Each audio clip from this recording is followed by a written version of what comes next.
Yeah, hi there, and welcome to RxJava and Rx Android beginner course. And I hope you guys are quite interested, and I hope you are quite excited about it because I'm quite excited too to teach you about the RxJava and Rx Android.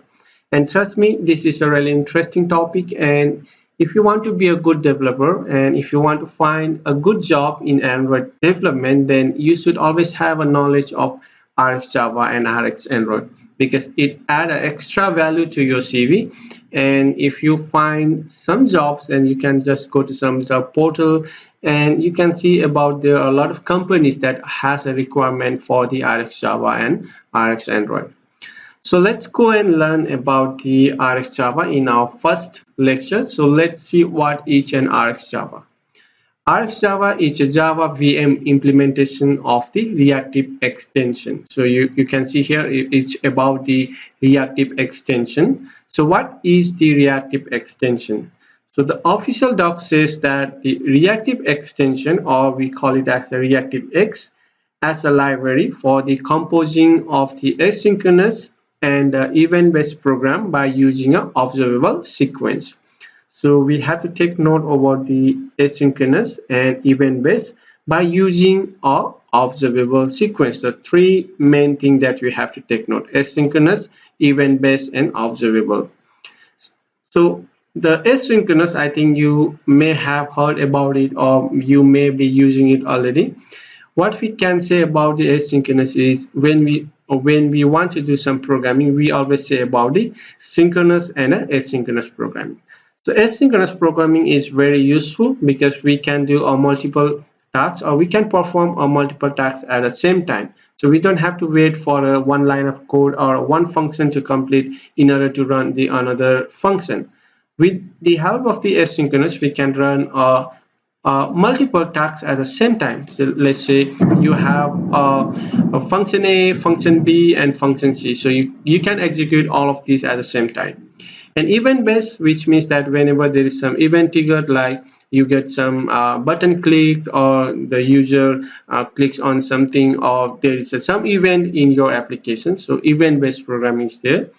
And using an observable sequence, this is very interesting, the observable sequence, because we can observe the sequence of value that the observable is emitting. So let's say it's emitting a value from 1 to 100, and we can observe that value it's emitting. Then we can perform some tasks on that particular the value that is emitting.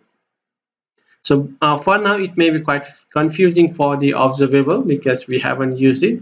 But for the event based, you may have understand it already, and for the asynchronous, you may have understand it already. But for the observable, we will see on our coming lecture how it is done, because it is the main thing in the RxJava that we have to understand about the observable sequence. So it is doing something and emitting a value, and we have to observe that particular value and perform some tasks on it. So that's all for about the RxJava. So you can just go to the official documentation, which is of reactivex.io. I think let me pull it that site for you guys. So let me just bring in that site over here. So this is the reactivex.io, which is the official site for the RxJava, which is called the reactivex. And if you go over here, you can see the API for the asynchronous programming with the observable stream. So we have already saw about the asynchronous programming, and we need to learn about the observable stream that we will see on our coming lectures. And you can see that observable pattern down the right. So reactive X is a combination of the best ideas from the observer pattern and the iterator pattern and the functional programming. You can just go and see about this, and you can see that it's been used by a lot of companies, big companies over here, like the Microsoft, Netflix, GitHub, right? So these are the big companies that is using the reactive X. And you can see that reactive X is the RxJava is not only for the Android development, for the Kotlin or the RxJava. So there are a lot of other programmings that also make use of the reactive X. So you can see about the here cross platform, which is available in Java, Scala, C#, C++, right? and you can also see Rx JavaScript, and with your Rx.net. So there are a lot of other programming also make use of the reactive X. So whatever you learn about the RxJava, it will be helpful for you later you learn about the Rx JavaScript or RxJS, which is for the JavaScript. And if you are doing for the C# or the .NET, any other, so it will be really helpful because whatever you learn over here. So if you have some basic understanding about the RxJava, and if you want to later use it for your other project like the C# project or your JavaScript project, then it's really helpful because you can plot your whatever knowledge you have on the Android, and you can make use of that same thing on your other programming language.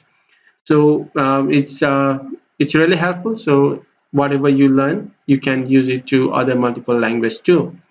So that's all, and we'll meet up in the next lecture. Till then, have a great day.